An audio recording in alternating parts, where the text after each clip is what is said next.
Radio Rock presents an interview with Ian Gillan, Deep Purple, introducing Whoosh, the new Deep Purple album, an interview by Urock.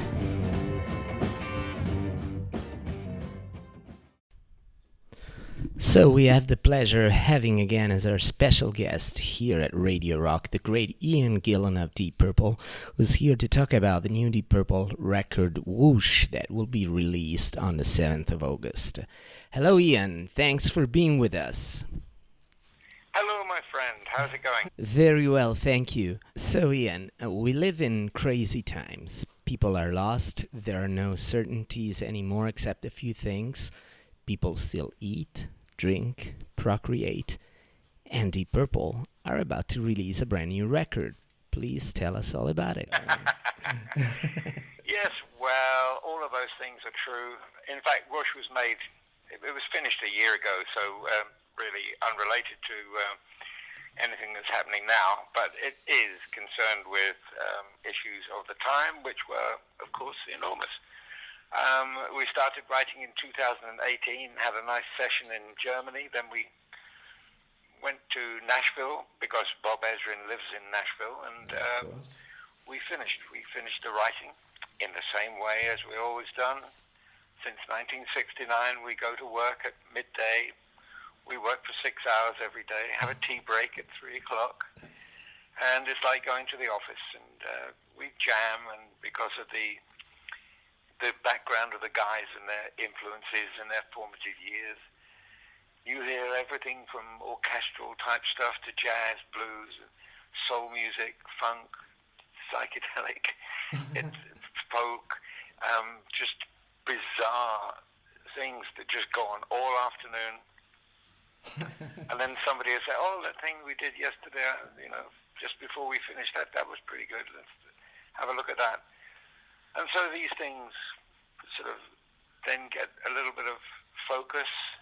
And so Bob, I remember very clearly one of the things he said when we met him in Toronto in the early days. He said, listen guys, I don't want songs. I don't want songs. I do not want songs. I want music. That's and I remember the guys in the band looking at each other going, this is cool, because Deep Purple is primarily an instrumental band. Of course. And the songs come last, So getting rid of this kind of responsibility of having to write a song was just like it was in 69 and 70. So they did. And so I just sat there in the room and watched them work, and I rode the pony till they were nearly finished. And by then I'd have an idea of what might be a good tune or how I might approach the vocals or the song and develop that. So it was a very organic process.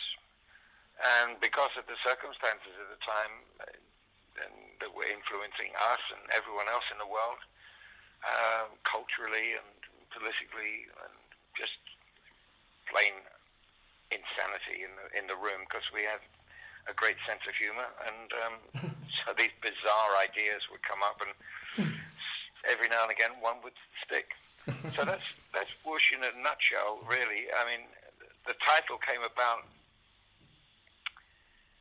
because it's an onomatopoeic work. It is what it is, and what I like most about it, it provokes thinking. It makes the listener think, well, what do I think Whoosh means?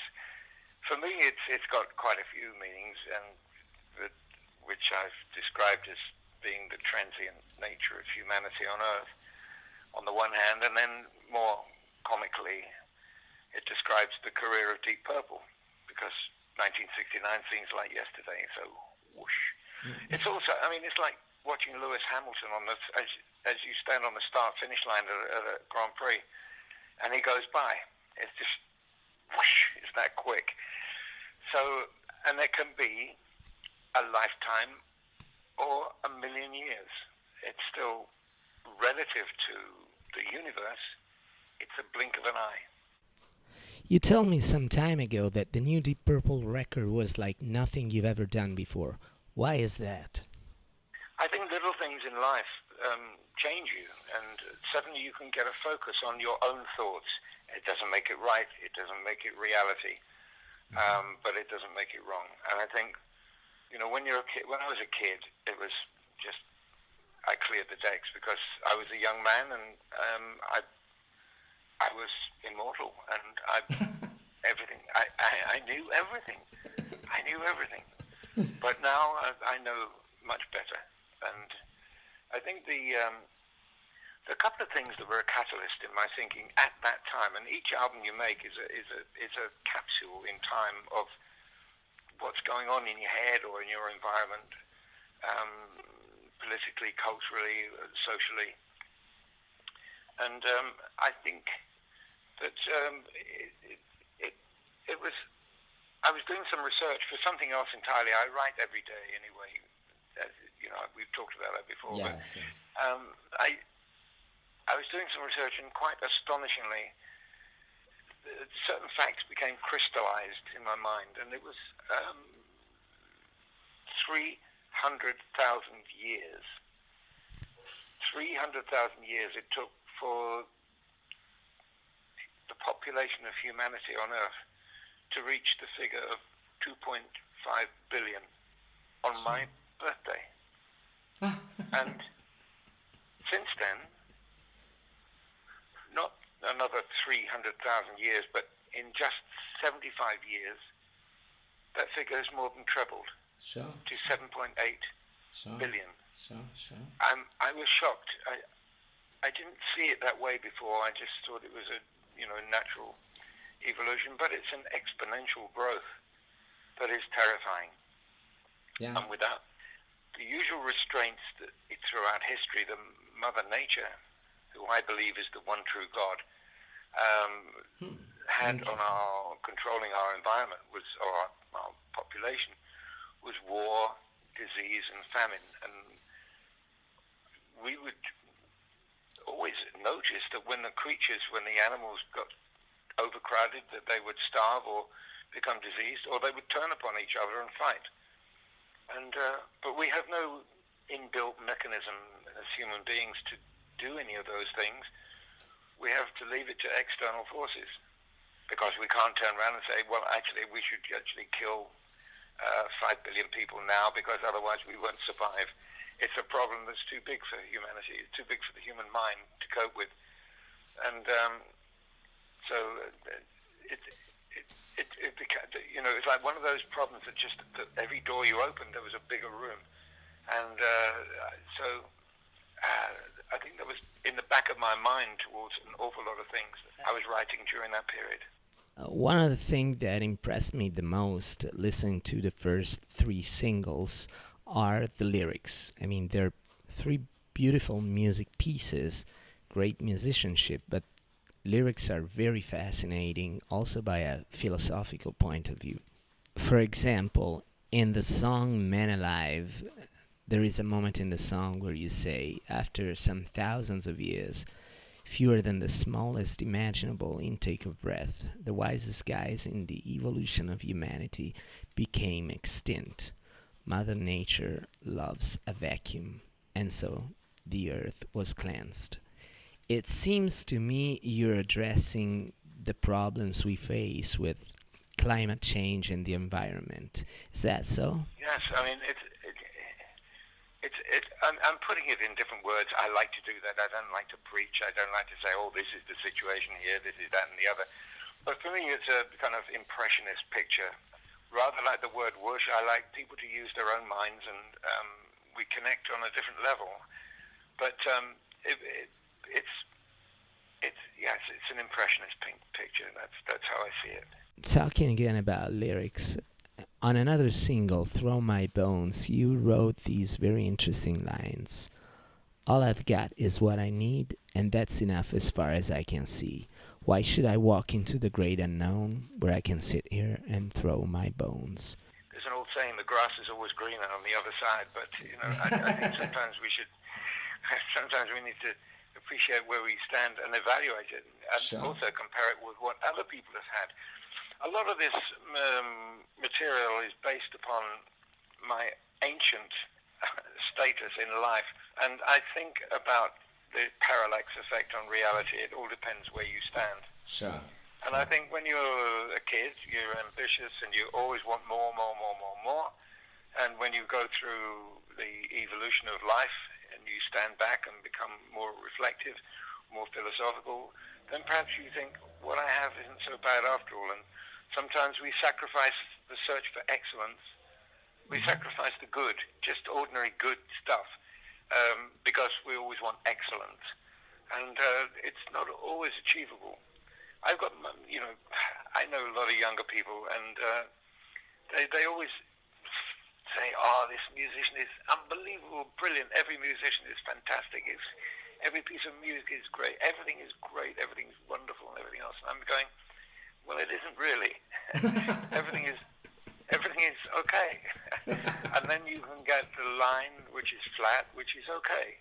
Sure. And you can get the line above it, which goes, occasionally things are excellent, and things below, which are maybe not so good. I remember a line in a song, "Sometimes I feel like screaming," when the line is, "Heaven wouldn't be so high, I know, if the times gone by hadn't been so low." Yeah. And that's the fluctuation of life and the ebb and flow from one point of view only. Of course, when you get a group of people, the only common factor may be the success or failure of their football club, not their individual domestic life or their academic achievements or the financial situation. But you can draw these lines everywhere, but I think it's important to avoid a constancy of excellence, Sure. and be much more That's very interesting. content with a level of good. Not to go for the constancy of excellence. That's a great quote. Yes, I agree. I like that. Well put. Yes, really, very well.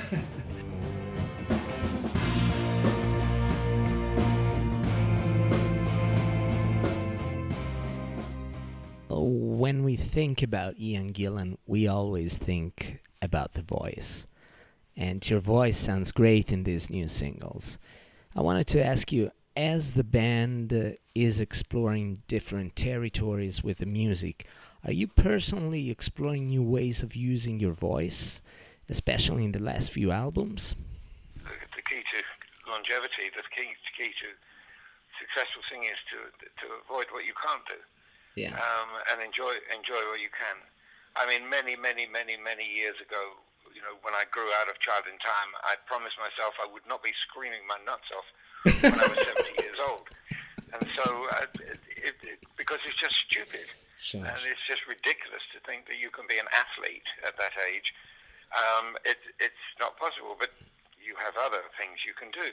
And it took me until I was 50 to achieve a certain quality in my voice, a certain timbre at the high mid-range of normal singing, to achieve the tone that I wanted, that was like Cliff Bennett, my hero, that I'd always wanted to achieve but never quite had the richness of tone. And so I think also there are so many other elements to it that were part of my formative years, that come to the surface. And it gives you if you scream all the time, it's like we talked about excellence earlier on and good. If you scream all the time, then everything's judged by that. That's Sure. your high watermark. That's your high mark. Sure. And everything below it is deemed to be uninteresting. It's just every review is, he's screaming well, he's doing well with the screams. And I've read it time and time again, and everything else is forgotten. Yeah. If you start in the middle, you can go both ways. Sure. If you start with scream, you can only go down.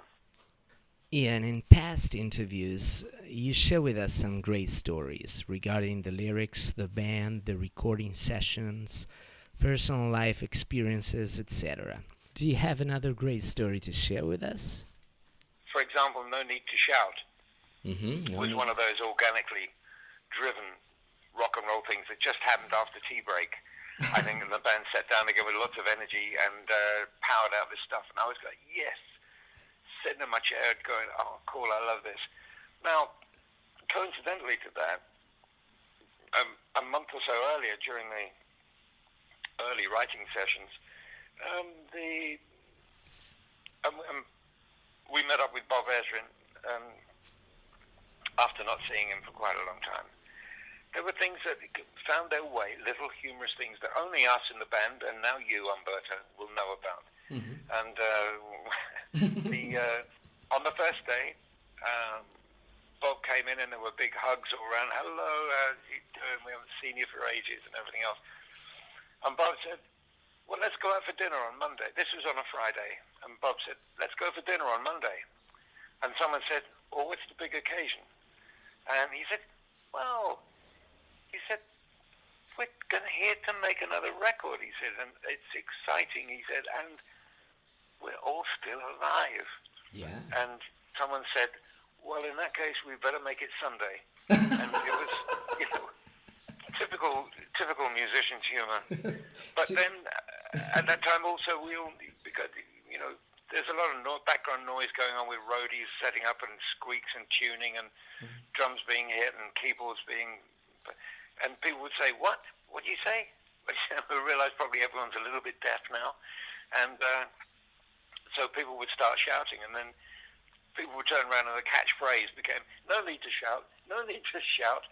And so it was just one of those things. We were cracking up because it was a little joke between us, no need to shout. It's an acceptance of our fragility, of our frailty as ancient people.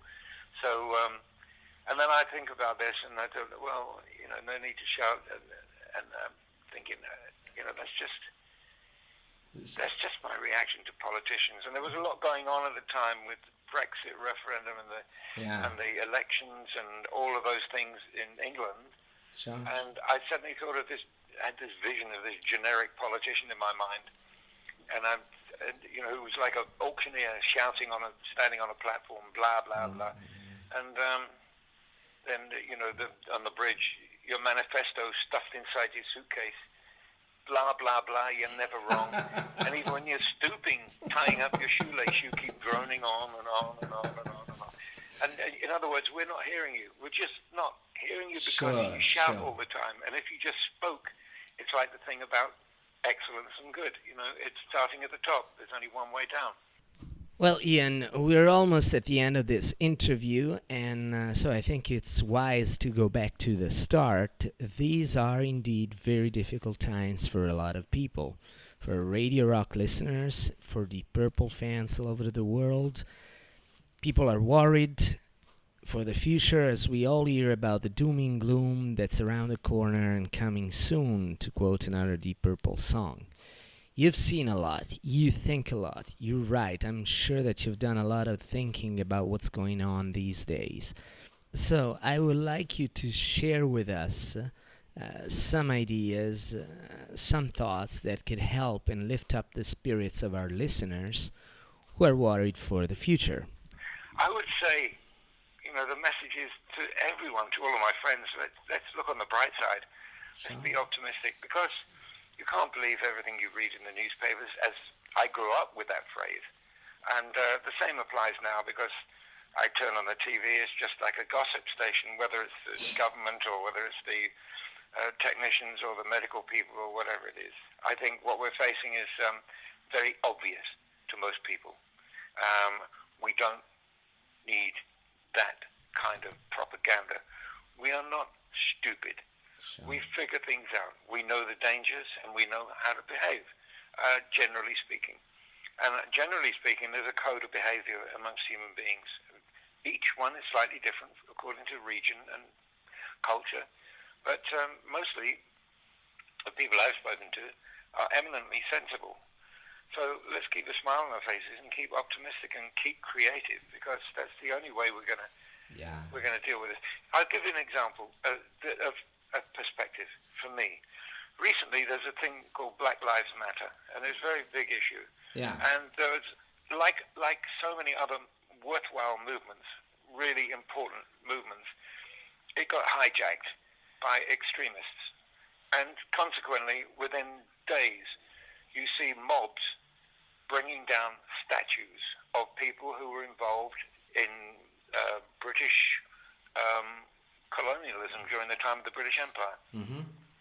and everything is evil about Britain, everything is evil about England. But let's take a deep breath and think about this.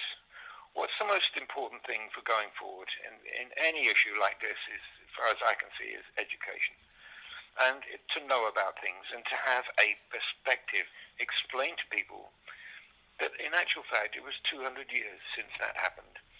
And in actual fact, it was Sir William Wilberforce who ended the slave trade. And in fact, since in my lifetime, there have been remarkable improvements in those kind of issues. Remarkable improvements. England is a kind and tolerant country. And so let's look back 200 years and use those statues as an education to indicate exactly how far we've come since then. We're not living in those days. We're living in a vibrant, modern, kind society.